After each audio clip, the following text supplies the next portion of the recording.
Estás escuchando Viernes Conspirativo.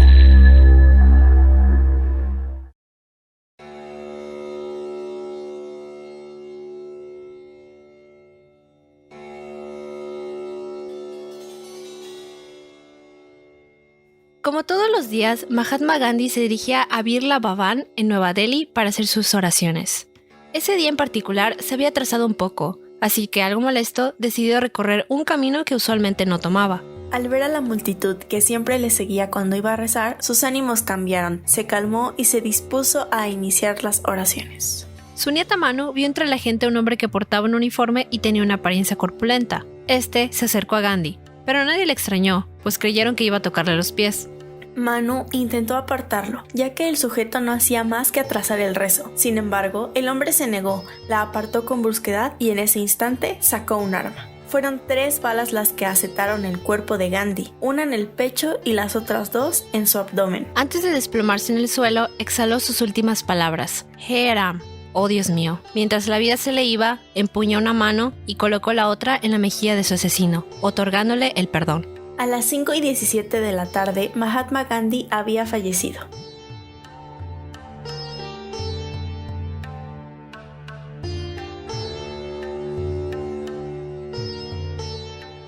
Bienvenidos sean a la conspiración número 5 de este podcast. Yo soy Lupita Caballero. Y yo, Ana Ibarra. Este mes nos hemos enfocado mucho en casos no muy hablados o de los que no se sabía que tenían teorías conspirativas. Pero eso es lo interesante, que son figuras importantes en sus países y tuvieron muertes bastante misteriosas. En casi todas ellas podemos notar los elementos clichés de las conspiraciones: chivos expiatorios, organizaciones secretas, grupos radicales, los famosos suicidios. Esa es la cereza del pastel. Pues como bien dices, las teorías que giran alrededor de estas figuras involucran personas de alto rango, y también el contexto donde se desenvuelven es un punto clave. Claro, no hay duda de que la historia, sociología, religión y política influyen mucho a la hora de destejer estas especulaciones. Y el protagonista de hoy no es la excepción a la regla. Nos toca hablar sobre Mahatma Gandhi, alguien que, al igual que Martin Luther King o los escritores en Irán, fue un personaje de suma importancia para la historia de la India y es considerado un símbolo de paz a nivel mundial. Es precisamente por eso que una teoría conspirativa muy fuerte ronda en torno a su muerte. Tiene que ver con lo involucrado que estaba en el movimiento de independencia de la India, los conflictos con Pakistán y también con la corona británica. Este tema es interesante porque quien llegó con la idea de que la muerte de Gandhi había sido un complot no fue alguien de la familia ni alguno de sus seguidores, fue un completo extraño. Alguien que por pura casualidad se enteró del caso y planteó toda una nueva hipótesis. Y por supuesto que nosotras venimos a presentarles esta otra cara de la moneda, pero no podemos contarles todo sin antes mencionar y discutir el contexto general en el que estaba situado Mahatma Gandhi. La historia va para largo, así que ponte cómodo, ve por algo de comer o de tomar y presta mucha atención a lo que te vamos a narrar.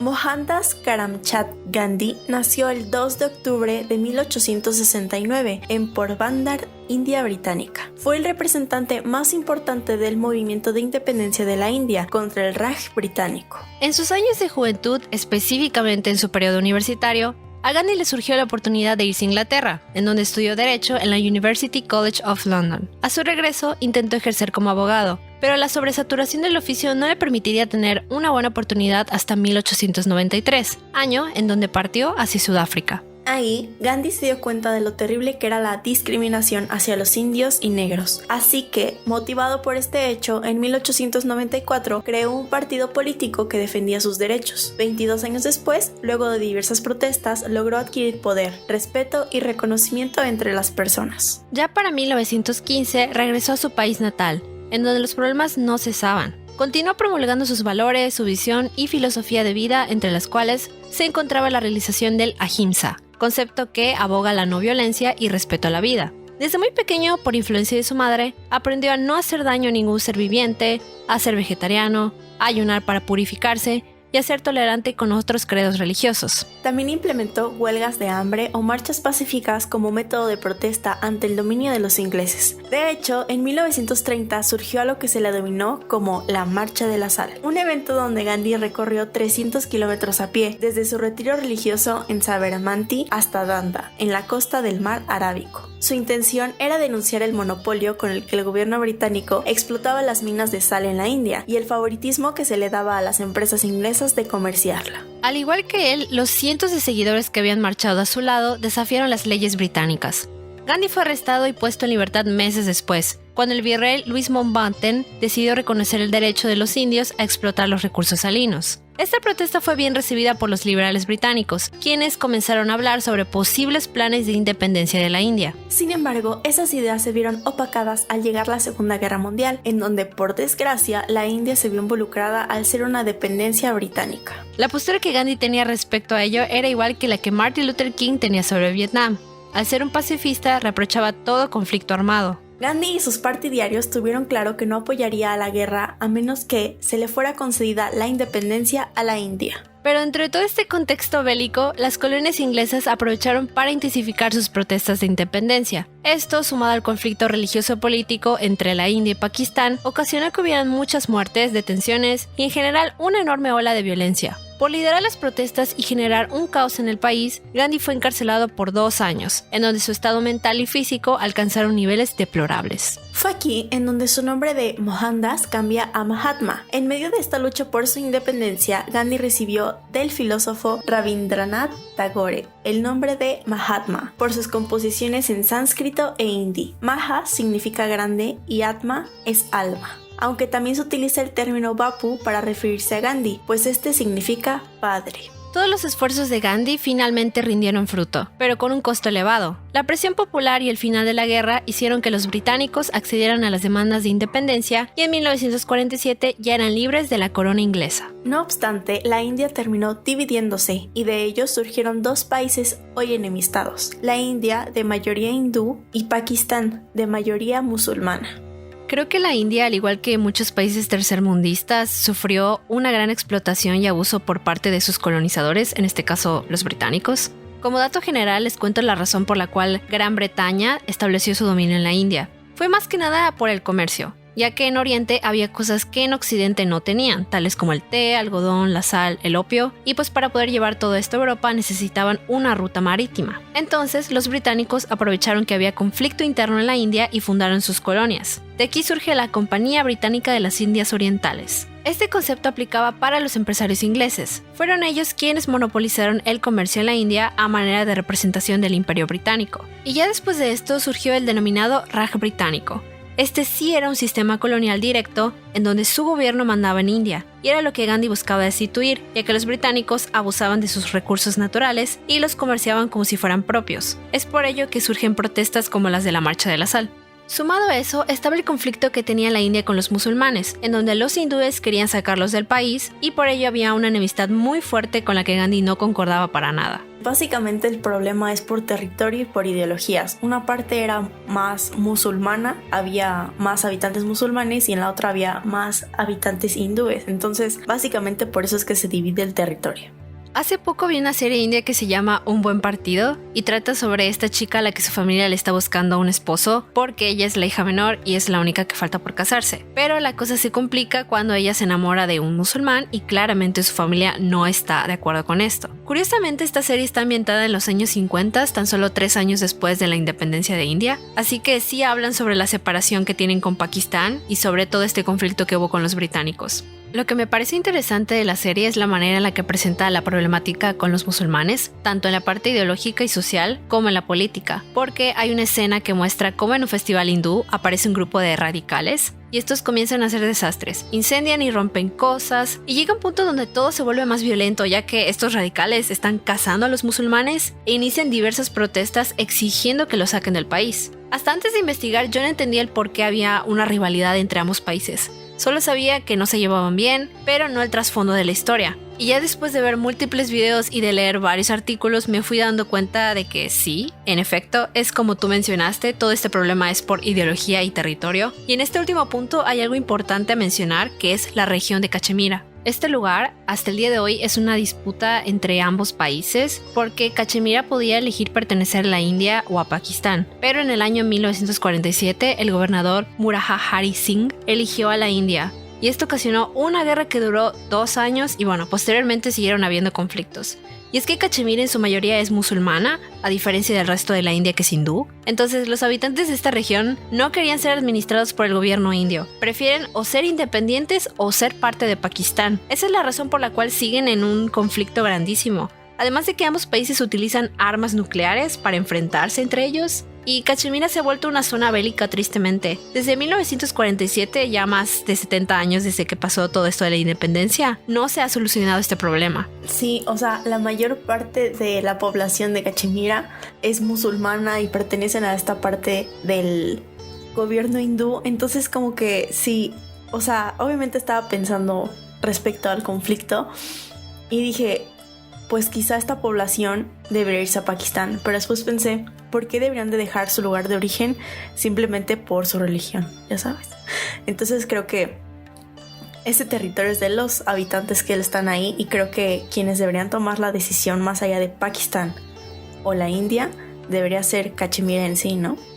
Exacto. Creo que este conflicto que hay entre Pakistán y la India se debe a muchas cosas. La primera es la pésima división que los británicos hicieron, porque con los movimientos de independencia que estaban surgiendo en medio de la guerra mundial, estaban incrementando pues las protestas, la violencia, y esto no les convenía a ellos de ninguna forma. Lo más fácil y sencillo fue aprovechar a las diferencias religiosas que tenían y darles a cada quien lo que querían. Pakistán para los musulmanes y la India para los hindúes. Y esto en lugar de mejorar, empeoró. Porque aquí viene la segunda razón, y es el radicalismo. Ahora que las fronteras estaban muy marcadas, los hindúes que vivían del lado musulmán eran ilegales. Y viceversa, los musulmanes que vivían del lado hindú eran también ilegales. Entonces lo que tenían que hacer era emigrar. Y todo ese proceso, aparte de largo y complicado, fue muy violento. Porque todo ello ocasionó matanzas, violaciones a mujeres, crisis alimentarias, e incluso trata de personas. Entre 200,000 y 1 millón de personas murieron. Era súper común ver a gente muerta en las calles. Lejos de ayudar, esta división no hizo nada más que empeorar la situación, creo yo. Fueron ambas partes, tanto la intromisión del occidente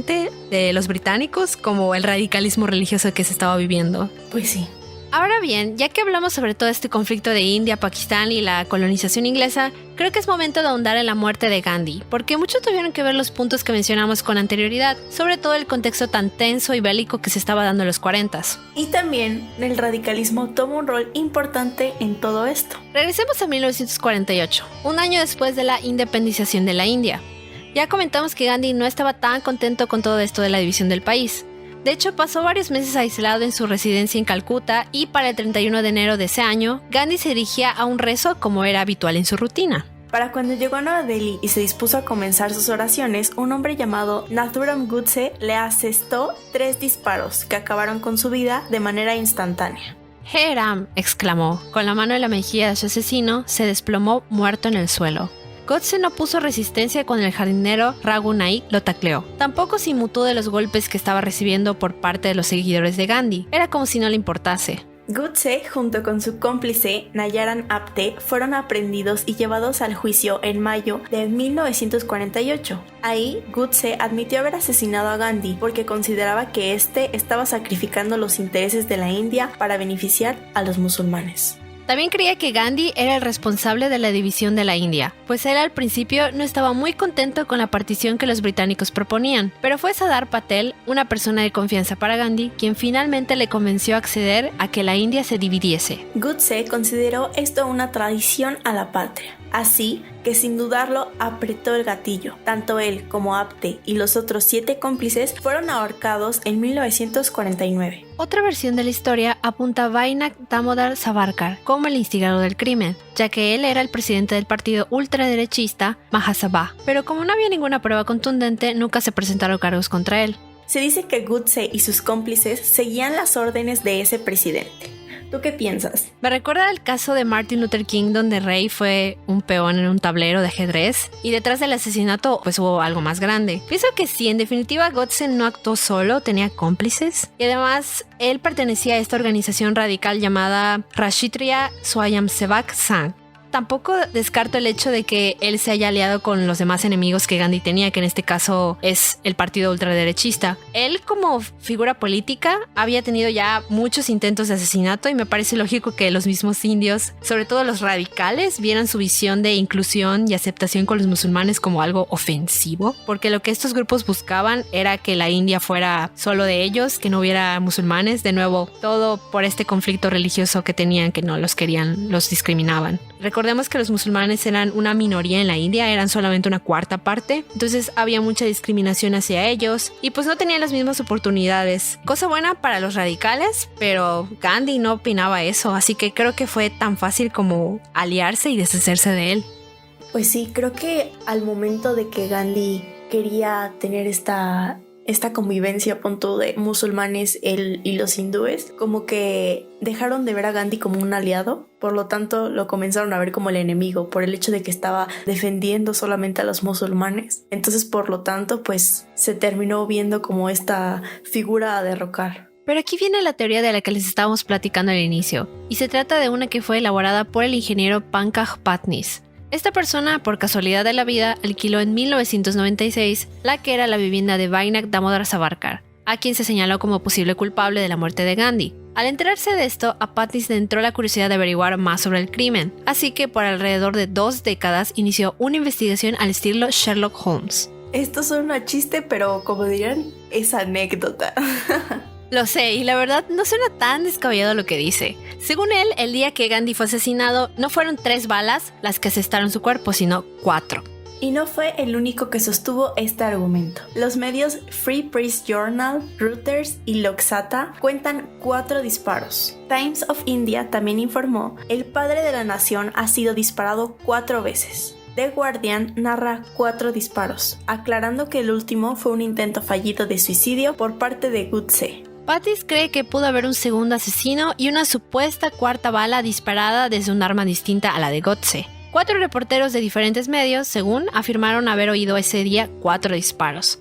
Al igual que Manu, la nieta de Gandhi. Ella relató en su diario manuscrito el hallazgo de una 4ª bala cuando estaban lavando el cuerpo de su abuelo. Esto despertó la duda: ¿de dónde pudo haber venido esa bala? Aquí es en donde entra la segunda parte de esta teoría, y es que Patnis cree firmemente que el servicio secreto británico estuvo involucrado en la muerte de Gandhi. Insiste en que Gran Bretaña tenía intereses de matar a Gandhi para evitar su supuesto plan de paz entre hindúes y musulmanes. En sus propias palabras dice: sin odio religioso habría habido más flujo económico entre India y Pakistán. El Imperio Británico se beneficiaba como intermediario entre las naciones divididas. El móvil del crimen, en opinión de Patnis, fue evitar un presunto viaje de Gandhi a Pakistán, y detrás habría estado, por lo tanto, alguien que no quería una mejora entre las relaciones entre los dos países. A los británicos no les convenía perder sus relaciones comerciales con estos países, así que era mejor crear una enemistad y así zafarse de la bancarrota por la que estaban atravesando. De esa manera, podrían seguir exportando sin problema tanto a la India como a Pakistán.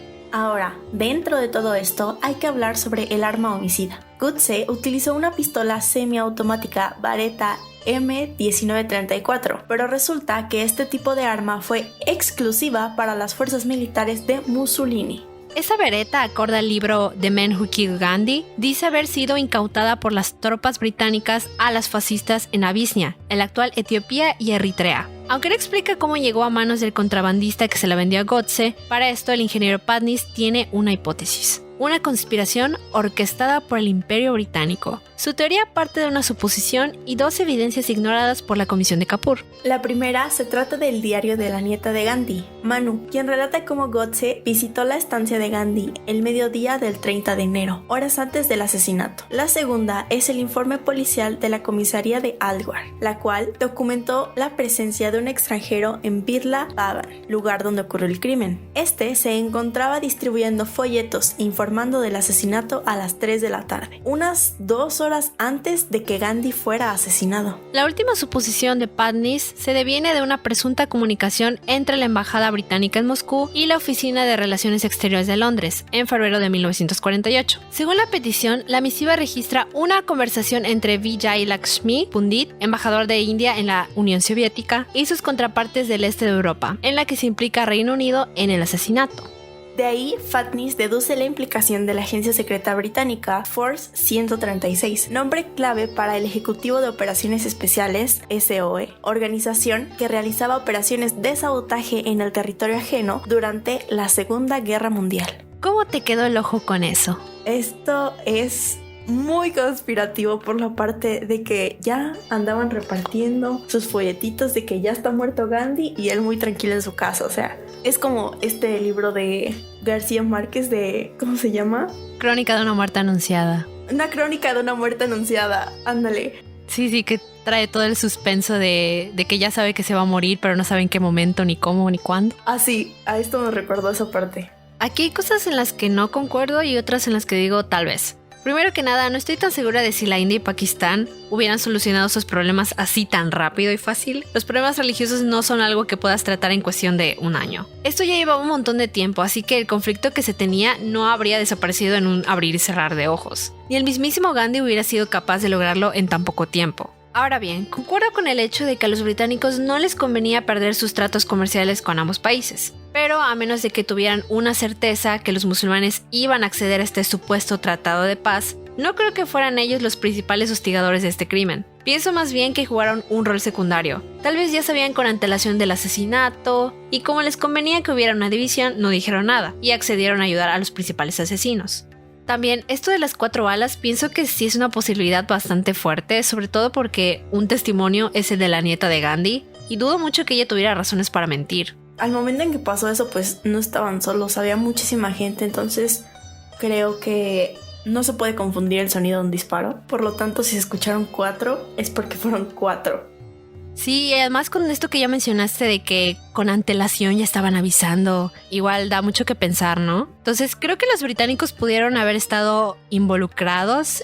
Sí, pudieron haber estado involucrados en la parte de dar el arma y ya está. Pero las mentes maestras que estuvieron detrás de todo este complot del asesinato de Gandhi, yo pienso y creo que es bastante lógico que fueron estos grupos radicales. O sea, me hace muchísimo más sentido que ellos, por precisamente esos conflictos religiosos, lo hubieran mandado a matar y que Godse hubiera estado trabajando para el partido ultraderechista. Pues igual suena una posibilidad, pero creo que no podemos descartar las otras teorías. Exacto, siempre es bueno analizar todas y cada una de ellas. Y hablando de esto, para ya finalizar con las teorías, aquí hay una que también considero probable y dice: Mukherjee, un profesor de historia de la Universidad Jawaharlal Nehru, explica que los miembros del RSS, la organización hindú radical Rashtriya Swayamsevak Sangh, junto con el partido político de ultraderecha Mahasabha, planearon asesinar a Gandhi porque su secularismo obstaculizaba el objetivo que ellos tenían, convertir a la India en una nación hindú. Esto obviamente dejaba fuera a los musulmanes, y Gandhi, quien pensaba todo lo contrario a estos grupos radicales, representaba un obstáculo. El académico subraya que Godse rechazó vincularse con el partido. Sin embargo, cartas y declaraciones corroboran que el asesino material perteneció a ambos grupos radicales. Documentos de la época como cartas entre políticos sí prueban las amenazas de RSS e Hindu Mahasabha, cuyos panfletos instigaban a atentar contra musulmanes y contra Gandhi. Por ello, hay quien ha acusado a Patnis de estar vinculado a la extrema derecha hindú y de estar tratando de buscar, con sus teorías, un lavado de cara de los acusados, incluido el presidente del partido, Sarvarkar. Esto es un poco lo que ya te comenté de estos dos grupos aliados para cometer el crimen. Yo le apunto más a esta teoría, me suena más viable que la anterior, pero no creo que Patnis estuviera involucrado en lo de la extrema derecha. El hombre solamente se interesó mucho por el caso y ya.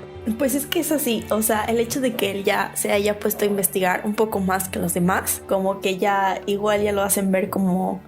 pues es que por eso sabe mucho, porque es aliado de ellos. Y pues no, simplemente fue una persona que no le cuadró lo que leía y se puso a investigar. Él era un conspiranoico, así como nosotras. Así como lo somos en este programa.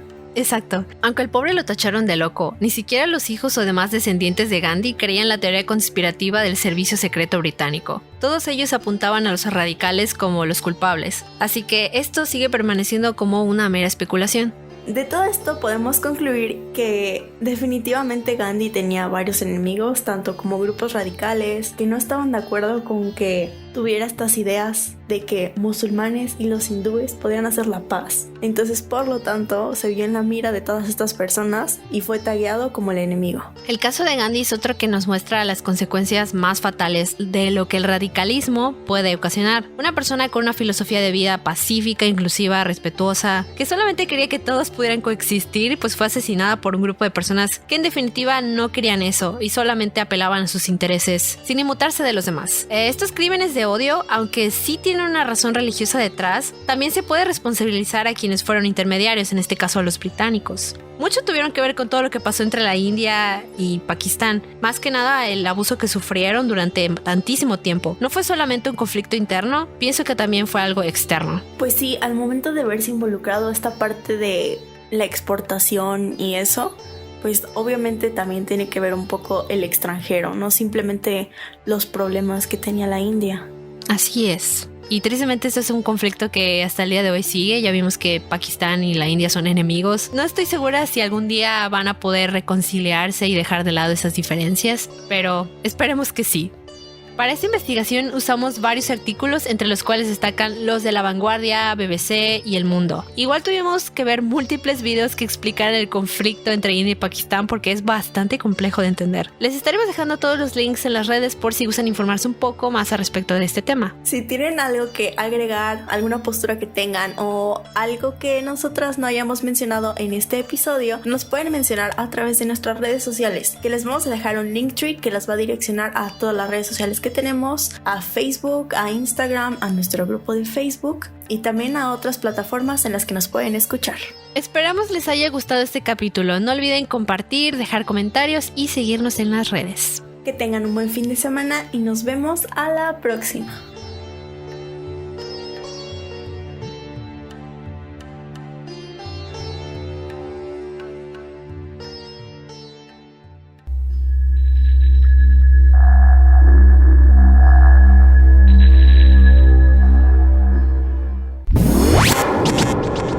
Escuchaste Viernes Conspirativo.